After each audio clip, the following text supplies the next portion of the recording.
All India film employees confederation హైదరాబాద్లో 3 రోజుల యొక్క సమావేశం నిర్వహించుకుంటూ ఈ చివరి రోజున అవార్డ్స్ ప్రదాన కార్యక్రమంలో నన్ను ఆహ్వానించినందుకు నేను ముందుగా ఈ ఫెడరేషన్ యొక్క ఉన్నటువంటి కార్యవర్గానికి నాయకులందరికీ హృదయపూర్వకమైనటువంటి ధన్యవాదాలు తెలియజేస్తున్నాను. అలానే చలనచిత్ర నిర్మాతల్లో సామాజికమైనటువంటి స్పృహ ఉండి కేవలం ఒక వృత్తినే కాకుండా సామాజికమైనటువంటి బాధ్యత కోసం సినిమాలను ఒక సందేశంతో నిర్మాణం చేసినటువంటి నిర్మాత పెద్దలు గౌరవనీయులు దాసరి నారాయణరావు గారు, అలాగే తెలంగాణ చలనచిత్ర పరిశ్రమ యొక్క మంత్రివర్యులు తలసాని శ్రీనివాస్ యాదవ్ గారు, అలానే మనందరికీ తెలుగు ప్రజలందరికీ కూడా ఎంతో గర్వంగా చెప్పుకునేటువంటి మెగాస్టార్ శ్రీ చిరంజీవి గారు.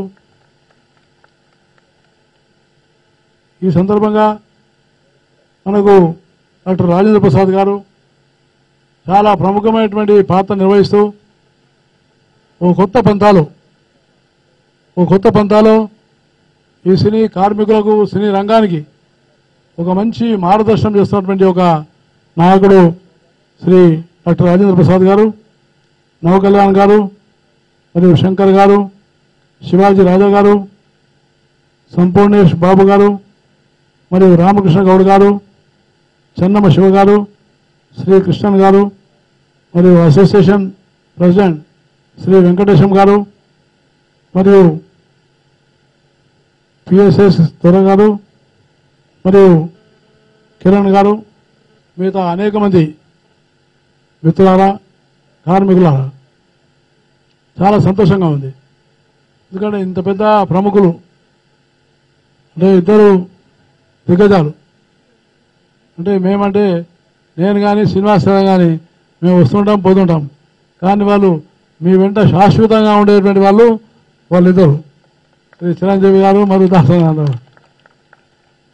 అంటే మేము ఎప్పటికైనా ఒక మధ్యలో వచ్చిపోయేటమే మంత్రం, కానీ వాళ్ళు మాత్రం ఎప్పటికి కూడా మీ మధ్యలో ఉండి మీ శ్రేయస్సు కోసం కృషి చేస్తున్నందుకు నేను నా తరఫున కేంద్ర ప్రభుత్వం తరఫున వాళ్ళిద్దరిని హృదయపూర్వకంగా నేను అభినందిస్తా ఉన్నాను.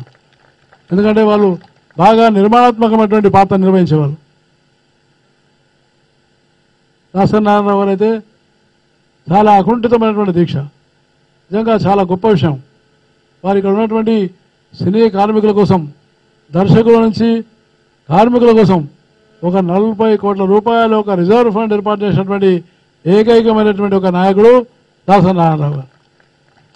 కాబట్టి ఇవాళ చాలా సమస్యలు పరిష్కారం అవుతున్నాయి. ప్రభుత్వాల దగ్గరికి వెళ్లకుండా వారు పరిష్కరించేటువంటి సత్తా వారు చాటినందుకు నేను ప్రత్యేకంగా వారిని అభినందిస్తూ, మరి ముఖ్యంగా ఈ సినీ రంగం అనేది చాలా ప్రముఖమైన రంగం. ఈ సినీ రంగం మరి ఈరోజు అనేకమైనటువంటి ఎన్ని రకాలైనటువంటి ఇబ్బందులున్నా ప్రజల మనసుల్లో మాత్రం శాశ్వతంగా నిలబడేటువంటిది ఈ సినీ రంగం. ఒక సినీ నాయకుడు అంటే ఏ రకమైనటువంటి మార్పు అయినా తీసుకురాగలుగుతాడు. అలాంటి ప్రజా జీవితాన్ని ప్రభావితం చేసేటువంటి ఈ సినీ పరిశ్రమ తప్పకుండా హైదరాబాద్ మేమందరం కూడా చాలా గర్విస్తాం. ఎందుకంటే ఈరోజు నిజంగా మనందరం కూడా చాలా సంతోషించవలసిన రోజు. ఎన్టీ రామారావు గారి జన్మదినం.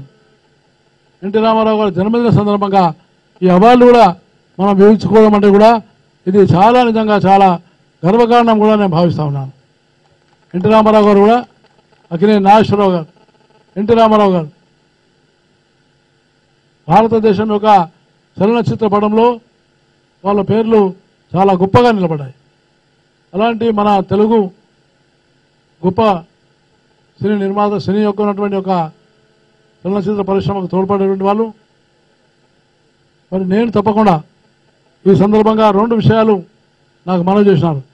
ఒకటి ఏమిటంటే మనకు కొత్తగా వచ్చేటువంటి ఒక ఏదైతే ఇంతకుముందు ఉన్నటువంటి ఎంఆర్టీపీ యాక్ట్, అంటే ఎంఆర్టీపీ యాక్ట్ ద్వారా ఈ సినీ రంగంలో ఉన్నటువంటి కార్మికులకు మీ హక్కులకు ఏ రకంగా భంగం రాకుండా మిమ్మల్ని కాపాడడానికి ఈ యొక్క ఎంఆర్టీపీ యాక్ట్ ఉండేది. కానీ కొత్తగా వచ్చేటువంటి యాక్ట్ ఏది ఉందో ఇది competition and commission act of 2002.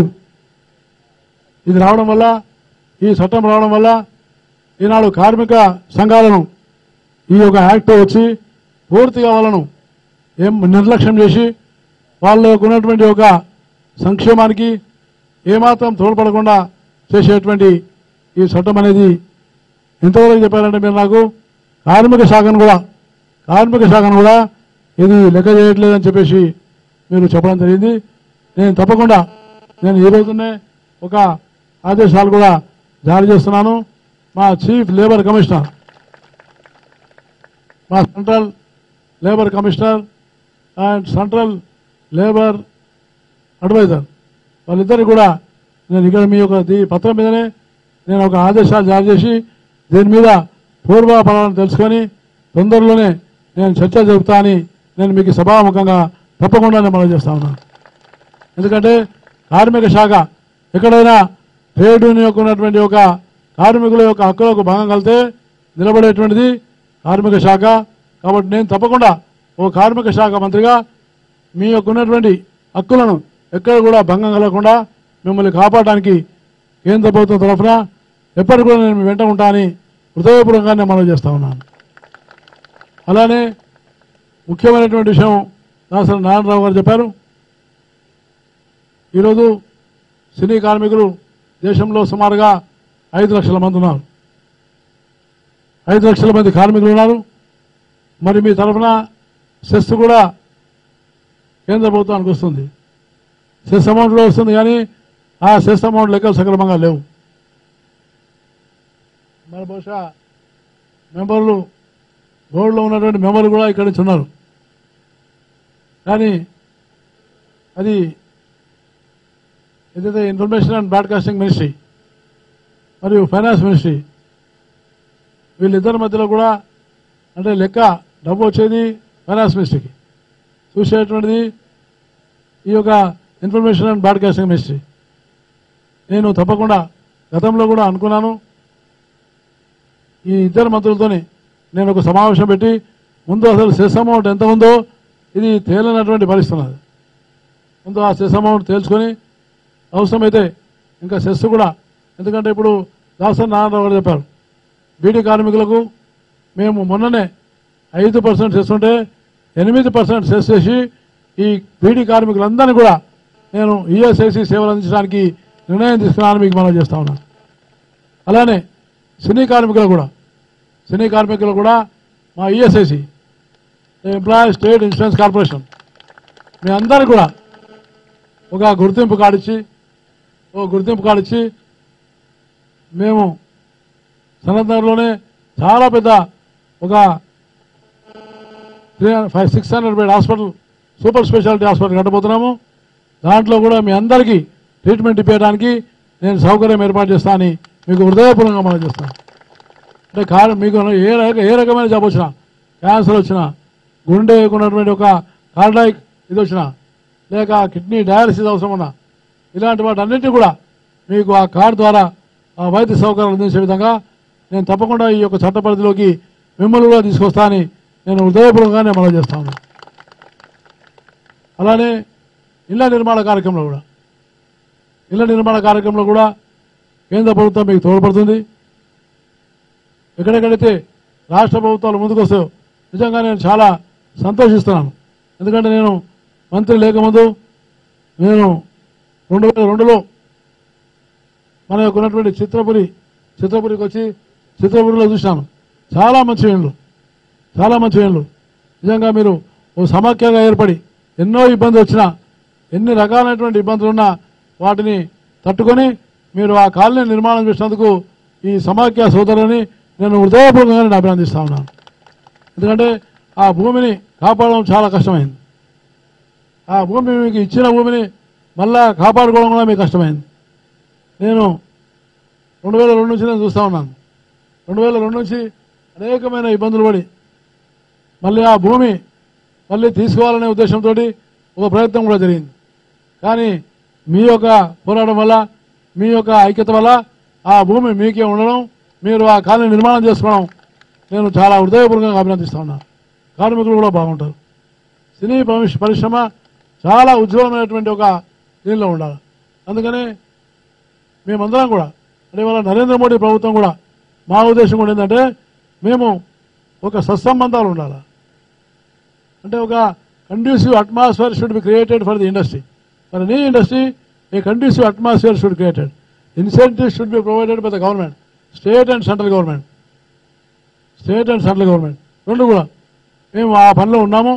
కాబట్టి నేను తప్పకుండా సినీ కార్మికులు కూడా ఒక గుర్తింపు కాడిచ్చి మిమ్మల్ని తప్పకుండా ఈఎస్ఐసిలో తీసుకోవడానికి నేను తప్పకుండా కృషి చేస్తానని, అలానే ఈ హైదరాబాద్లో ఉన్నటువంటి సినీ నిర్మాతలు, సినీ నటులు వాళ్ళు చేసినటువంటి కృషి వల్లనే ఇవాళ హైదరాబాదు ఇంత గుర్తింపుకు వచ్చిందని నేను మీకు హృదయపూర్వకంగానే మనవి చేస్తా ఉన్నా. అంటే మీరు కూడా చాలా కష్టపడరు. ఒక సినిమా తీయాలంటే నేను చూసినాను చాలాసార్లు. దాసరి నారాయణరావు గారు మొట్టమొదలు ఒక సినిమా షూటింగ్ చేస్తూ వారు వెళ్ళినప్పుడు మేము వెళ్తే అంటే వాళ్ళు పడేటువంటి బాధలు మాకు అప్పుడర్థమని కట్ కట్ కట్ కట్ అంటే మాకు చాలా ఆశ్చర్యం వేసింది. వాళ్ళ మీద ఉన్నటువంటి అభిమానం, వాళ్లకు మీ మీద ఉన్న అభిమానమే ఈ పరిశ్రమ యొక్క పెరుగుదలకు కారణమని నేను మీకు హృదయపూర్వకంగానే మనం చేస్తున్నాను. మీ హృదయాలను వాళ్ళు గెలిచినారు, వాళ్ళ హృదయాలను మీరు గెలిచినారు. బహుశా నేను అనుకుంటా ఇది ఒకటే పరిశ్రమ, ఈ రకమైనటువంటి సంపాదన పరిశ్రమ ఇది ఒకటే పరిశ్రమ. మిగతా నేను చూస్తాను చాలా అనేకమైనటువంటి అంటే యజమాన్యానికి కార్మికుల మధ్య చాలా ఇబ్బందులు ఉంటాయి. కానీ ఒకరినొకరు అర్థం చేసుకున్నారు కాబట్టి నిజంగా చాలా సంతోషమైనది. నేను తప్పకుండా మళ్ళీ ఒకసారి దాసరి నారాయణరావు గారితో ఇంకా పెద్దలు ఇట్లాంటి వాళ్ళతో కూడా కూర్చొని అవసరమైతే నేను వారిని ఢిల్లీకి పిలిపించుకొని ఈ చట్టం మీద నేను తప్పకుండా పరిశీలించి మీకు న్యాయం చేస్తానని నేను మీకు హృదయపూర్వకంగానే మనం చేస్తా ఉన్నా.